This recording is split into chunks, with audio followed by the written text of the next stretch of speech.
Welcome or welcome back. And you know what today is? It's a milestone for this podcast, Lift You Up, because we've made it to episode 10. That means we've been doing this for 10 weeks, delivering you a new podcast every week. So thank you. If you've come here before and you're coming back, I really appreciate your support. And if you support us, you know what I'd like you to do is go ahead and subscribe to our YouTube channel and connect with me on LinkedIn. My name is Tamika Bickham, and I am your host. On today's episode, I'm thrilled to introduce you to yet another fellow Miami Hurricane, my college friend, Lindsey Himmel. We were also on dance team together, and she's really pursued her passion. She is the founder of Align Physical Therapy. She's going to talk about how she works with her patients and also how coronavirus is impacting her practice right now, but actually how it's empowering you to heal your own body. Our physical, mental, and emotional health is not just a want. It is a need for happy lives and prosperous businesses. Lift You Up is the podcast where we share inspiring health stories from business owners who are fulfilling their purpose to live their healthiest lives and helping you do the same. From former TV reporter to marketing entrepreneur and content creator, I care about sharing stories that matter and stories that connect us. I'm your host, Tamika Bickham, your health and wellness matchmaker. Well, I'm so excited to be joined by Lindsey Himmel today, who's the founder of Align Physical Therapy.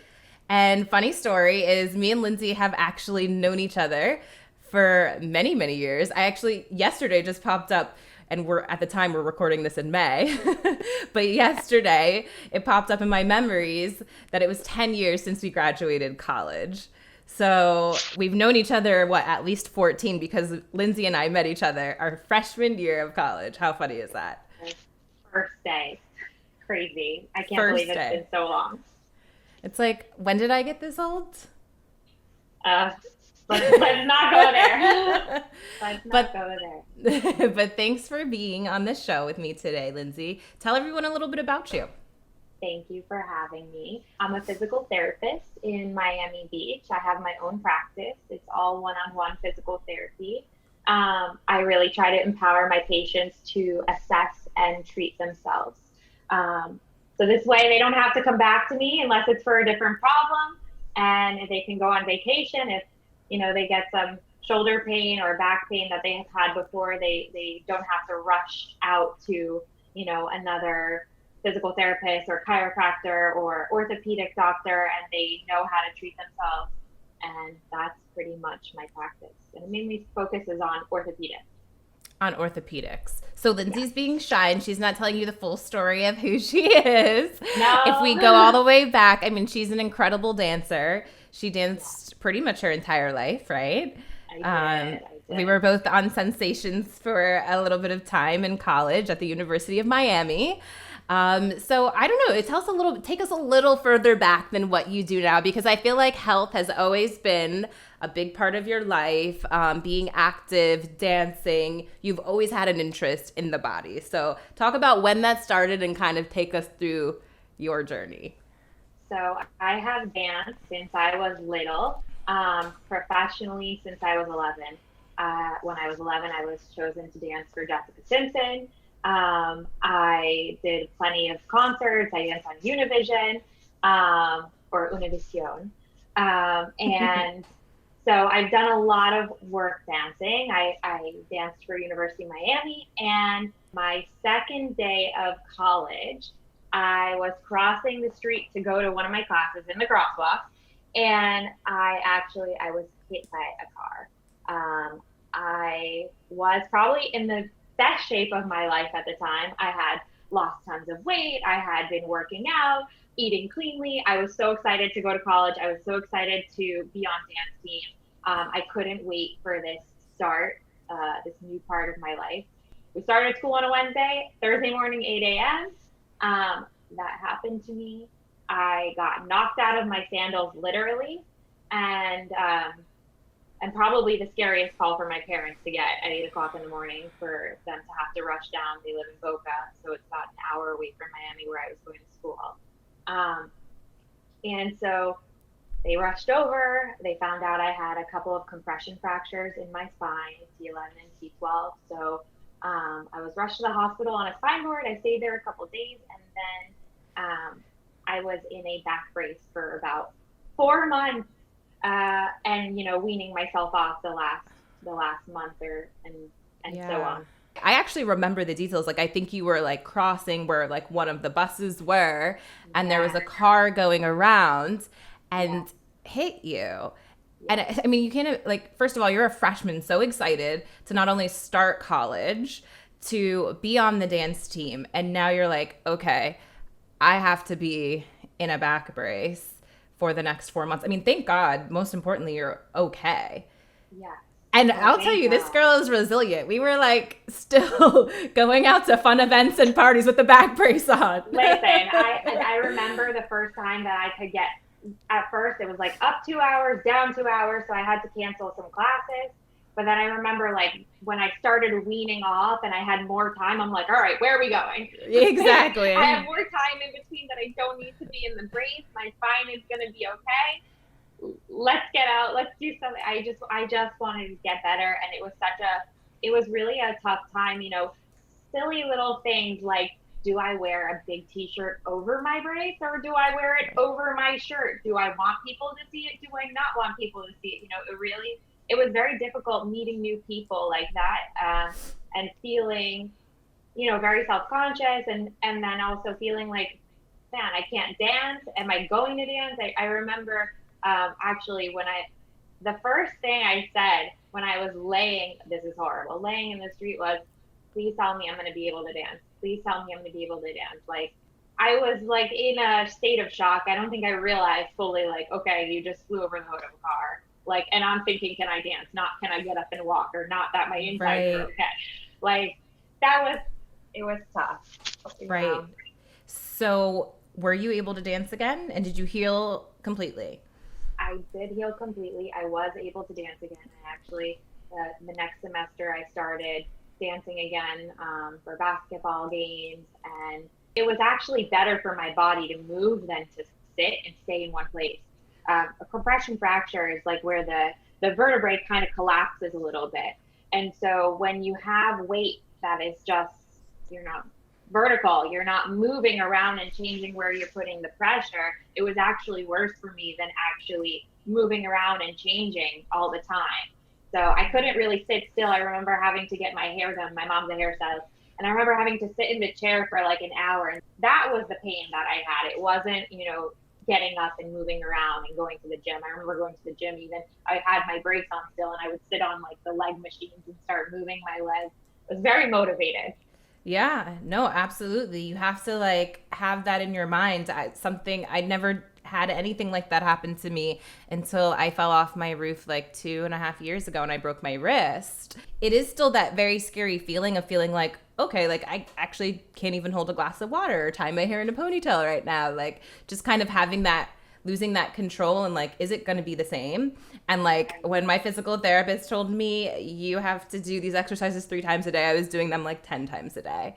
And I was just like, I'm going to do everything. And then I got my full range of motion back in 2 weeks because it's like, listen, I'm not going to have this like limit me. I'm not going to have this be a problem, because you would see the other people there who maybe weren't committing to what they needed to do and not progressing nearly as quickly. An injury really makes you appreciate the things that you don't think about every day that you could do, whether it's getting up and dressing yourself. Like at the beginning, I had a crappy brace that it didn't even make sense how I would be able to get it on by myself. My roommate at the time had to strap me in.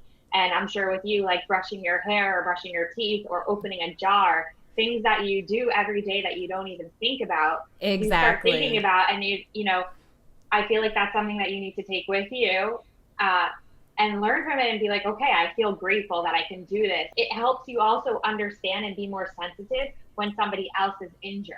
It's one of those things when it does happen, it makes you appreciative of just being able to have all of your limbs and your body healthy and working, and you realize, hey, this can all be taken from me in an instant. So be appreciative that you do have a a working and healthy body.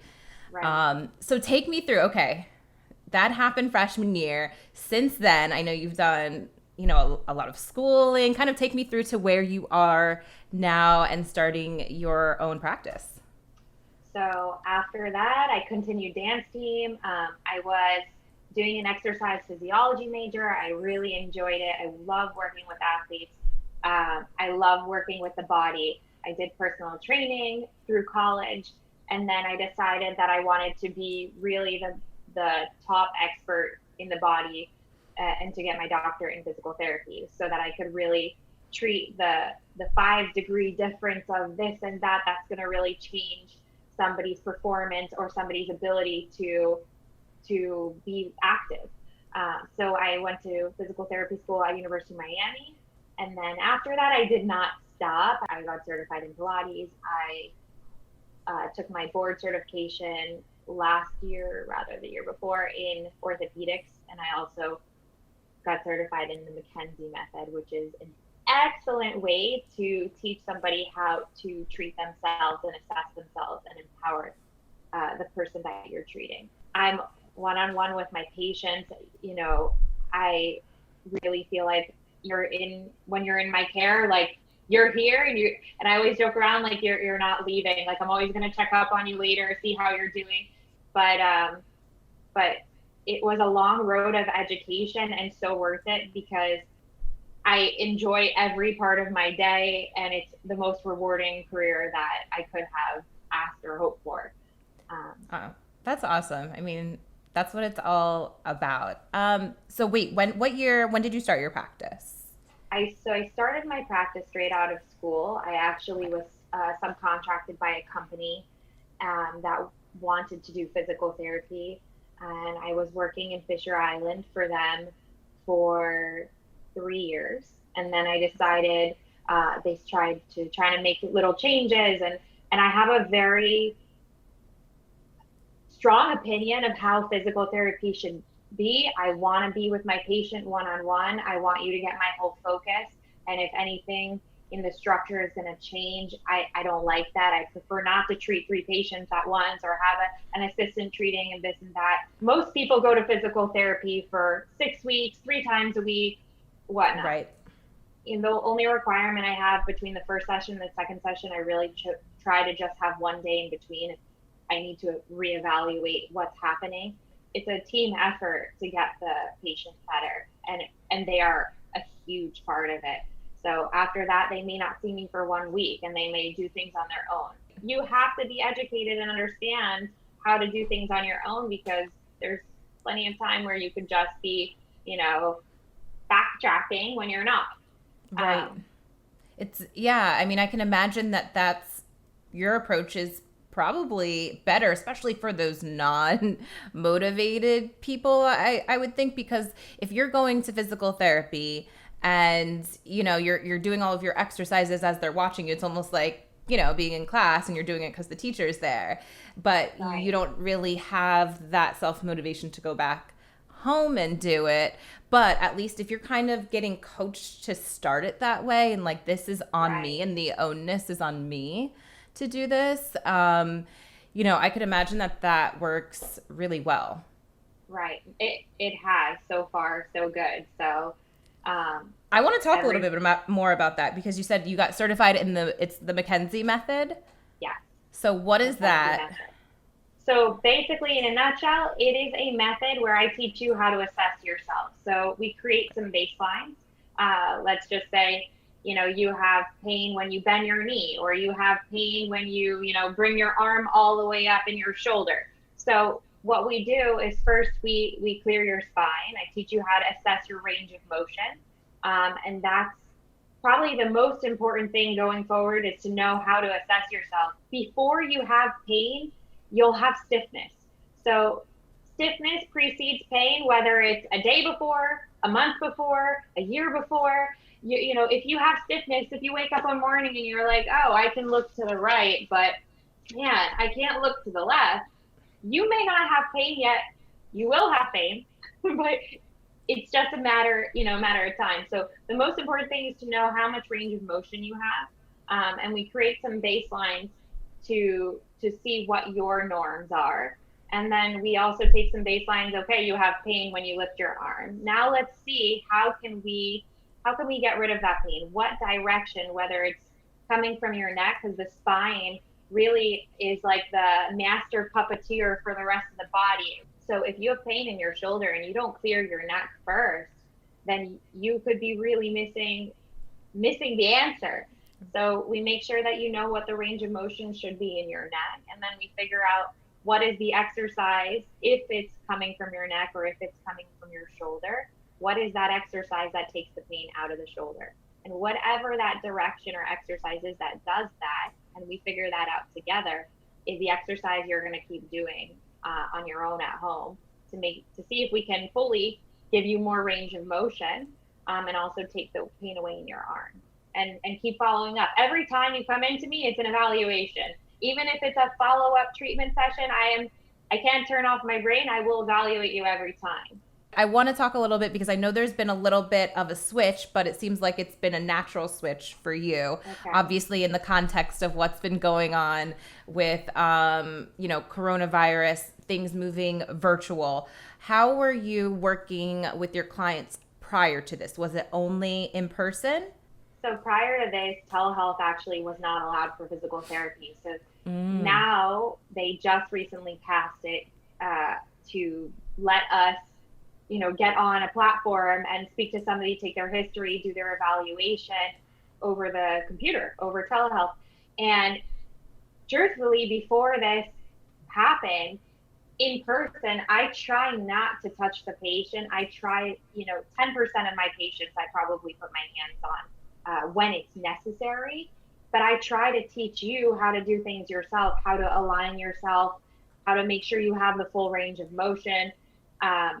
And so that really empowers the patient to be able to do things on their own. So this whole virtual thing has really been, honestly, a blessing, because now I can sit here and I can tell you and educate you. And it's really the same thing as what we were doing in the office.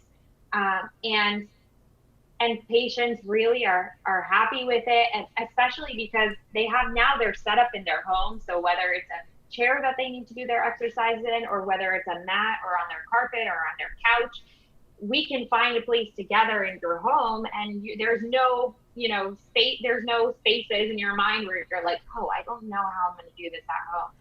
Right. I used to do exercises, I remember back in the day, with patients against the wall, and patients would be like, I don't have a wall in my apartment. I'm like, what do you mean you don't have a wall in your apartment? They're like, yeah, all the walls, I don't have any walls. They're all filled with furniture. So I'm like, all right, so this has been like a breakthrough. And I'm like, all right, we're going to find a place for you to do your exercise in the perfect position. I can look at you. I can see where you are. I can see how your body is aligned over the computer, just like I can see you in person. And it's really been, I think, a breakthrough, because I would have people calling from, 3 hours away in Naples saying, hey, can I get an appointment with you? I saw you practice McKenzie Method. I saw you do orthopedics, and I really need an appointment.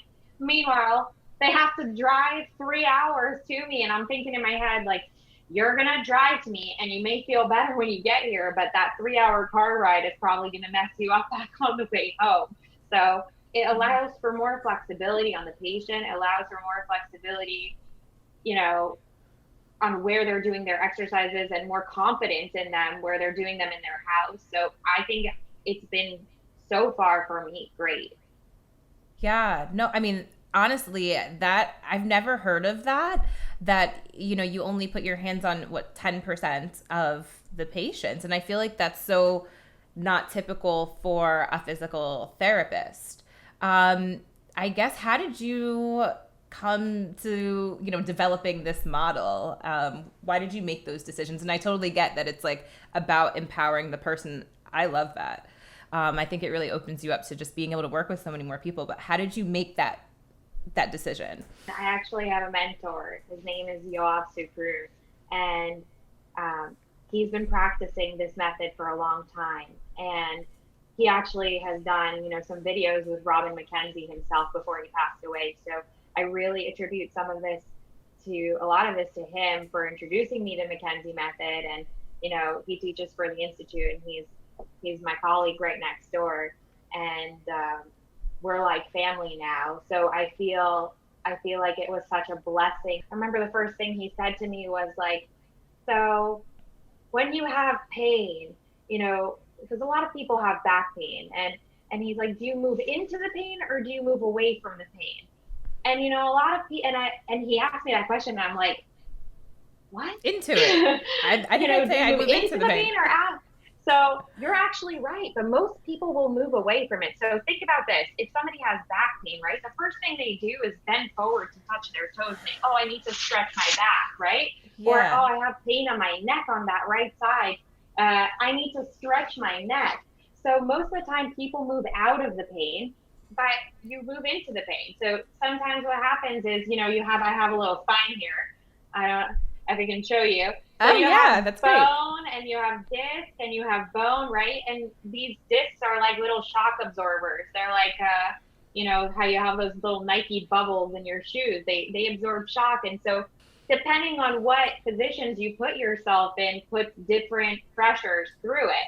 And what Mm-hmm. happens is those little pressures, you know, if you do it too many in the same direction, or if you stay there for a long time, right, that can cause little fissures inside and weaknesses in this, and it can kind of bubble out. When that happens, and that can touch on nerves, and that can be why you have pain in your hand or feel like you have carpal tunnel or shoulder, because these are in your neck, right? These are stacks. If you want to think about it as like a stack of jelly donuts throughout your body, down your spine. Um, that can touch on a nerve, give you pain in your arm. And so what you want to do is create like a pressure and close that side of the joint where you've been opening it so much. You already said 10% of your patients is all that you have really put your hands on. So this Yes. welcome transition to telehealth, to virtually working with people has been a welcome change for you. What do you Yes. see as the future of physical therapy in general and then personally for you?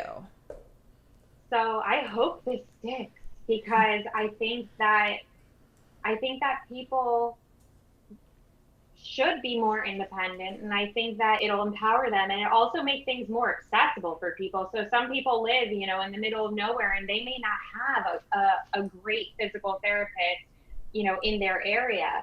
So, or somebody that hasn't practiced the same, you know, doesn't practice the same method, or is not certified in orthopedics, or, you know, I think it will save people time. It'll save people uh, it will give them quality of life, and so I think that it's good for the world. And I think that, you know, this time is such a crazy time and very stressful, and a lot of people are going through a lot of stuff, but I do think that everything is a balance, and I think that just as much bad that comes out of this, I think a lot of good will also come out of it. And so if we can kind of focus on more of the good and focus on how we thrive, and what, you know, what needs to change in the world, and then I think that this time can be, you know, meaningful. Yeah.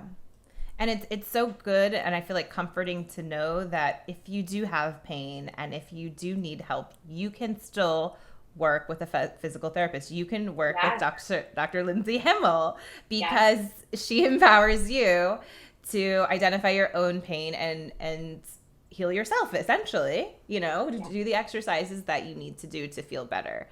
Any other thoughts, kind of closing thoughts around um, I like to kind of give people like a tip or health tips to maybe avoid pain. Are there just certain practices that you think people Ooh, should incorporate into their yes, everyday? Okay. yes.